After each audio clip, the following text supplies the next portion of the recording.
नमस्कार, हमारे चैनल में आप सबका स्वागत है। आज हम आप लोगों को सुनाने जा रहे हैं भाद्रपद शुक्ल पक्ष की पद्मा एकादशी का कथा सुनाने जा रहे हैं। आप लोग कथा को सुन के भगवान का कृपा प्राप्त करिए।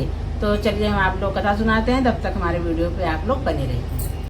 श्री लक्ष्मी नारायण भगवान की जय, हर हर महादेव की जय।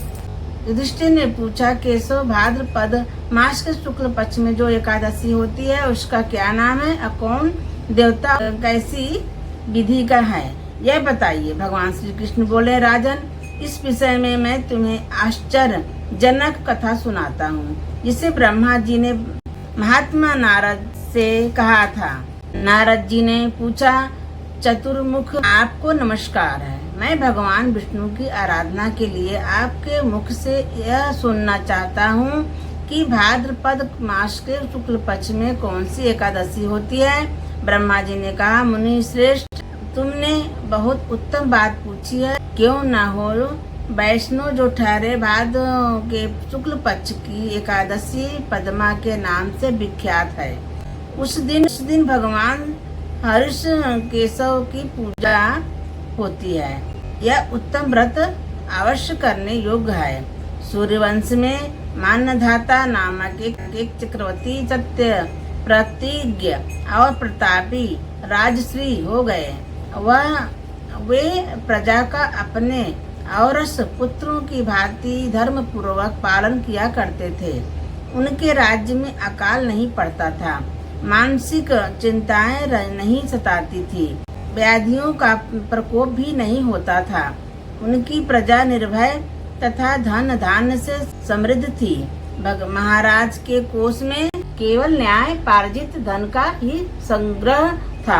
उनके राज्य में समस्त वर्णों और आश्रमों के लोग अपने अपने धर्म में लगे रहते थे। मानधाता के राज्य की भूमि कामधेनु के समान फल देने वाली थी।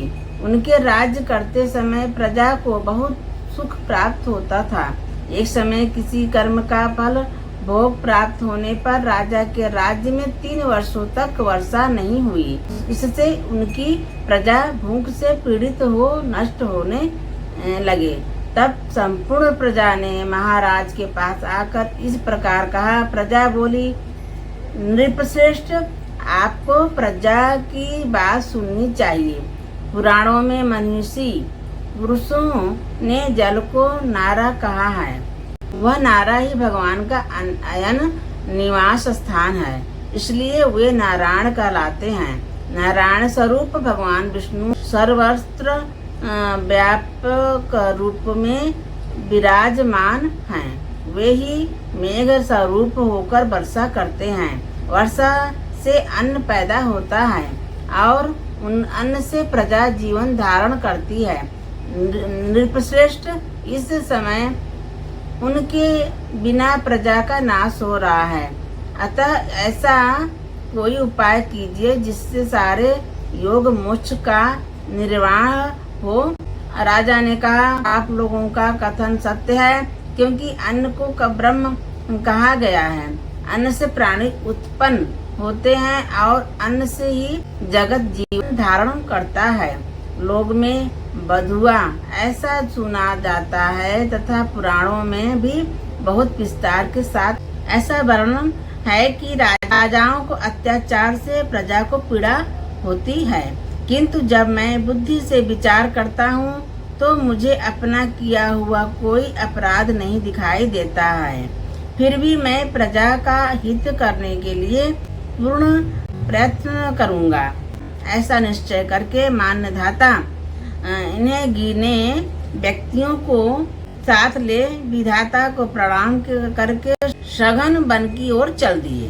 वहां जाकर मुख्य मुनियों और तपस्वियों के आश्रम में पर घूमते फिरते एक दिन उन्हें ब्रह्मपुत्र अंगिरा ऋषि का दर्शन हुआ। उन पर दृष्टि पड़ते ही राजा हर्ष में भरकर अपने वाहन से उतर पड़े और इंद्रियों को बस में रखते हुए दोनों हाथ जोड़कर उन्होंने मुनि के चरणों में प्रणाम किया। मुनि ने भी स्वस्तित कहकर राजा का अभिनंदन किया और उनके राज्य के 7 अंगों की कुशल पूछी। राजा ने अपने कुशल बताकर मुनि के स्वास्थ्य का समाचार पूछा। मुनि ने राजा को आसन और अर्घ्य दिया। उन्हें ग्रहण करने के जब वे मुनि के समीप बैठे तो उन्होंने इनके आगमन का कारण पूछा। तब राजा ने कहा, भगवान, मैं धर्मानुकूल प्राणी से पृथ्वी का पालन कर रहा था, फिर भी मेरे राज्य में वर्षा अभाव हो गया है। इसका क्या कारण है? इसका बात आपको मैं नहीं जानता।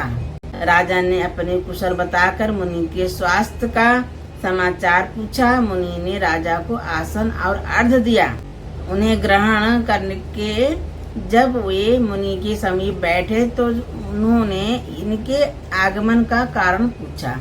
तब राजा ने कहा, भगवान, मैं धर्मानुकूल प्राणी से पृथ्वी का पालन कर रहा था, फिर भी मेरे राज्य में वर्षा अभाव हो गया है। इसका क्या कारण है? इस बात को मैं नहीं जानता। ऋषि बोले, राजन, यह सब युगों में उत्तम सतयुग है। इसमें सब लोग परमात्मा के चिंतन में लगे रहते हैं तथा इस समय धर्म अपने चारों चरणों से युक्त होता है। इस युग में केवल ब्राह्मण ही तपस्वी होते हैं, दूसरे लोग नहीं। किंतु महाराज, तुम्हारे राज्य में यह शूद्र तपस्या करता है, इसलिए मेघ पानी नहीं बरसाते। तुम इसके प्रतिकार का यत्न करो, जिससे यह अनावृष्टि का दोष शांत हो जाए। राजा ने कहा, मुनिवर, एक तो यह तपस्या में लगा है, दूसरे निरपराध है, अतः मैं इसका अनिष्ट नहीं करूँगा। आप उक्त दोषों को शांत करने वाले किसी धर्म का उपदेश कीजिए। ऋषि बोले, राजन, यदि ऐसी बात है तो एकादशी का व्रत करो। भाद्रपद मास के शुक्ल पक्ष में जो पद्मा नाम से विख्यात एकादशी होती है, उसके व्रत के प्रभाव से निश्चय ही उत्तम वृष्टि होगी। नरेश, तुम अपनी प्रजा और परिजनों के साथ इसका व्रत करो। ऋषि का यह वचन सुनकर राजा अपने घर लौट आए। उन्होंने चारों वर्णों की समस्त प्रजाओं के साथ भादों के शुक्ल पक्ष की पद्मा एकादशी का व्रत किया। इस प्रकार व्रत करने पर मेघ पानी बरसाने लगी। पृथ्वी जल से आप्लावित हो गई और हरी भरी खेत से सुशोभित होने लगी। उस व्रत के प्रभाव से सब लोग सुखी हो गए। भगवान श्री कृष्ण कहते हैं, राजन, इस व्रत कारण इस उत्तम व्रत का अनुष्ठान अवश्य करना चाहिए। पद्मा एकादशी के दिन जल से भरे हुए घड़े को वस्त्र से ढककर दही और चावल के साथ ब्राह्मण को दान देना चाहिए। साथ ही छाता और जूता भी देने चाहिए। बुधवार और श्रवण नक्षत्र के योग से युक्त द्वादशी के दिन बुध श्रवण नाम धारण करने वाले भगवान गोविंद, आपको नमस्कार है। आपको नमस्कार है। मेरी पाप राशि का नाश करके आप मुझे सब प्रकार के सुख प्रदान करें। आप प्रिय आत्मा जनों को भोग और मोक्ष करने वाले तथा सुखदायक राजन, इसके पढ़ने और सुनने से मनुष्य सब पापों से मुक्त हो जाता है। बोलो लक्ष्मी नारायण भगवान की जय। हर हर महादेव की जय। श्रीमन नारायणी नारायणी नारायण, भजमन नारायणी नारायणी नारायण, भजमन नारायणी नारायणी नारायण, श्रीमन नारायणी नारायणी नारायण। गोविंद मेरो है, गोपाल मेरो है, राधा कृष्ण नंदलाल मेरो है। बोलो लक्ष्मी नारायण भगवान की जय। हर हर महादेव की जय। अगर आप लोगों को भाद्रपद शुक्ल पक्ष की पद्मा एकादशी की कथा आप लोगों को पसंद आई हो तो आप लोग वीडियो को हमारे लाइक करिएगा, शेयर करिएगा, सब्सक्राइब करिएगा। नमस्कार। राधे राधे। श्री कृष्णा।